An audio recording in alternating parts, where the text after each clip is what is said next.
कैसे सभी सरकारी नौकरियों की तैयारी में जीके और जीएस के नाम पर छात्रों के दिमाग में कचरा भरा जा रहा है और कैसे यही कचरा हर साल लाखों युवाओं के बेरोजगार होने की वजह बन रहा है। जरा जीके जीएस इन नामों पर ध्यान दीजिए। जीके का मतलब होता है सामान्य ज्ञान और जीएस का मतलब होता है सामान्य अध्ययन। मतलब कहने को तो लगता है कि जैसे ये सामान्य जानकारी से जुड़ा विषय है, लेकिन एग्जाम में क्वेश्चन कैसे आते हैं, इसके लिए एक उदाहरण ले लेते हैं। क्वेश्चन है, जहांगीर की दूसरी बीवी का क्या नाम था? एक और, सिकंदर लोदी की मृत्यु किस बीमारी से हुई थी? भाई ये कहाँ से सामान्य है? दोस्तों आपको नहीं लग रहा कि ये कुछ ज्यादा गहरे में ही उतर गए? और प्रॉब्लम ये नहीं है कि ये टफ है, मुझे ये बताओ ये काम कहाँ आएगा। फिर एक उदाहरण लेते हैं। जिस छात्र ने आरआरबी एएलपी मतलब असिस्टेंट लोको पायलट के लिए फॉर्म डाला था, अगर मैं सही हूँ तो मुझे लगता है उसको आगे चलकर ट्रेन चलानी है। फिर उसका जहांगीर की दूसरी बीवी से क्या लेना देना? क्यों सबके दिमाग में बेवजह का कचरा भरा जा रहा है? ये तो बस एक उदाहरण है, ऐसे ही न जाने कितनी एक्स्ट्रा मैथ्स और पता नहीं क्या क्या पढ़ाया जा रहा है, जो ना तो जॉब के दौरान काम आता है और ना ही रियल जिंदगी में। और यह पढ़ाई का तरीका तब बनाया गया था जब गूगल, विकिपीडिया और इंटरनेट जैसी चीजें नहीं हुआ करती थी। अब इन चीजों को बिना पढ़ा लिखा हुआ व्यक्ति भी एक सेकंड में जान सकता है। इसलिए जो स्टूडेंट सरकारी नौकरी की तैयारी कर रहे हैं, अगर उन्हें बाई चांस सरकारी जॉब नहीं मिल पाती है तो ये बेवजह का ज्ञान उन्हें किसी काम नहीं आएगा। इस ज्ञान की वजह से उन्हें ना ही कोई काम देगा और ना ही वे खुद कोई काम स्टार्ट कर सकते हैं। अब क्योंकि समाज में उनकी छवि पढ़ाई कर रहे छात्र के रूप में बन चुकी है, अब वो पढ़ाई को छोड़कर कैसे कोई छोटा काम कर पाएंगे। अब जरा देख लेते हैं कैसे सरकारी नौकरी की तैयारी कर रहे 99% छात्रों को बेरोजगार करके 1% छात्रों को नौकरी दी जाती है। दोस्तों हो सकता है कि ये आंकड़े 100% सही ना हो, लेकिन प्रॉब्लम लगभग कुछ ऐसी ही है। चलिए इसे भी एक उदाहरण से समझ लेते हैं। मान लीजिए किसी सरकारी विभाग में 1000 वैकेंसी निकली हैं। अब उसमें फॉर्म कितने पड़ेंगे? लगभग 1 लाख। और शायद मैं ये कम ही ले रहा हूँ। आपके सामने रेलवे ग्रुप डी और एनटीपीसी के उदाहरण हैं, जिनमें फार्मों की संख्या करोड़ों तक पहुँच गई।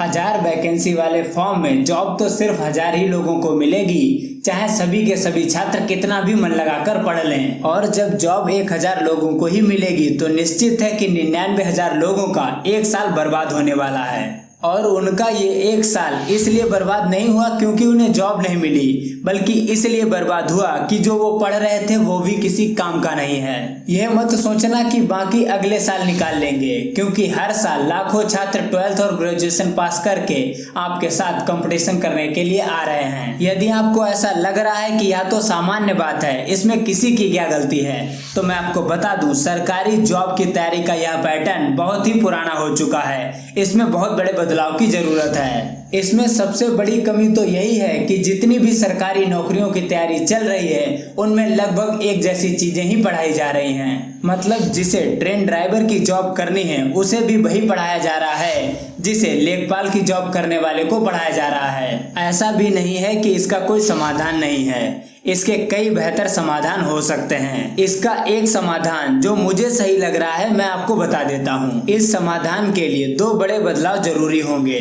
सबसे पहला काम तो ये जीके और मैथ्स का लेवल बहुत ही कम कर देना चाहिए। सिर्फ उतना रखें जितनी इनकी वास्तव में जॉब के दौरान जरूरत है। हाँ, अगर किसी जॉब में इनकी जरूरत थोड़ी ज्यादा है तो उसे बढ़ाया भी जा सकता है।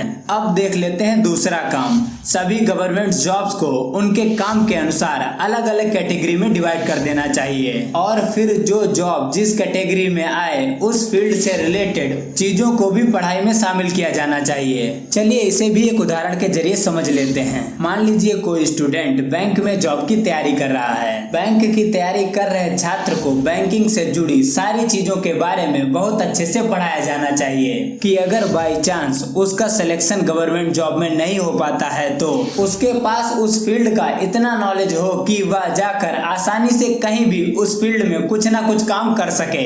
और सबकी अलग अलग कैटेगरी होने से एक फायदा यह भी हो सकता है कि बेवजह लाखों लोगों का कंपटीशन एक एग्जाम में नहीं होगा। सब अपनी अपनी कैटेगरी की तैयारी करेंगे और उसी में फॉर्म डालेंगे। और एक उम्मीद यह भी है कि एक ही एग्जाम में लाखों लोगों के फॉर्म ना पड़े होने की वजह से एग्जाम आसानी से और समय पर हो सकेंगे। अभी के आरआरबी ग्रुप डी और एनटीपीसी जैसा नहीं होगा जहां जहां इतना ज्यादा फॉर्म पड़ गया है कि एग्जाम कराना ही मुश्किल हो रहा है। हाँ, ऐसा हो सकता है कि इससे बड़ी बड़ी संस्थाओं को नुकसान होगा, क्योंकि अभी आप 50 जगह फॉर्म भर के उनको करोड़ों रुपए का फायदा करा रहे हो, तब शायद ऐसा ना हो पाए। दोस्तों, जरूरी नहीं जो मैंने बताया यह सलूशन परफेक्ट हो, और भी कई बेहतर चीजें हो सकती हैं, लेकिन बदलाव की जरूरत तो है। नहीं तो यह बड़ी बड़ी संस्थाएं करोड़ों रुपए का खेल खेल कर हर साल लाखों युवाओं को बेरोजगारी की तरफ धकेलती रहेंगी। जहां दुनिया बहुत तेजी से अपने आप को अपडेट करती जा रही है, वहीं हमारा एजुकेशन सिस्टम और सरकारी नौकरी की तैयारी करने का पैटर्न सन 47 का है। क्या फायदा ऐसे एजुकेशन सिस्टम का जिससे एजुकेटेड ज्यादातर लोग किसी भी काम को करने में सक्षम ही नहीं हैं, और ऐसा मैं नहीं, रिपोर्ट्स बताती हैं। दोस्तों, यदि आप भी मेरी बात से सहमत हैं और आपको भी लग रहा है कि हमारे एजुकेशन सिस्टम में बहुत बड़े बदलाव की जरूरत है, तो इस वीडियो को इतना शेयर कीजिए कि बड़ी बड़ी संस्थाओं में बैठे लोगों तक भी बात पहुंच जानी चाहिए। फेसबुक, व्हाट्सएप, ट्विटर सभी जगह शेयर कीजिए, और हो सके तो HRD मिनिस्ट्री को भी टैग कीजिए। कोरोना वायरस का समय सबसे अच्छा है इस बदलाव के लिए, क्योंकि इस समय सारी प्रक्रिया रुकी हुई है, इसलिए कुछ तो बदलाव किया जा सकता है। नहीं तो फिर यह हमेशा की तरह ऐसा चलता आ रहा है और पता नहीं कब तक ऐसा चलेगा। दोस्तों, फिलहाल इस वीडियो में इतना ही। मिलते हैं अगले फिर किसी एक ऐसे टॉपिक के साथ जिसे न्यू इंडिया को जानना और समझना जरूरी है। तब तक के लिए जय हिंद।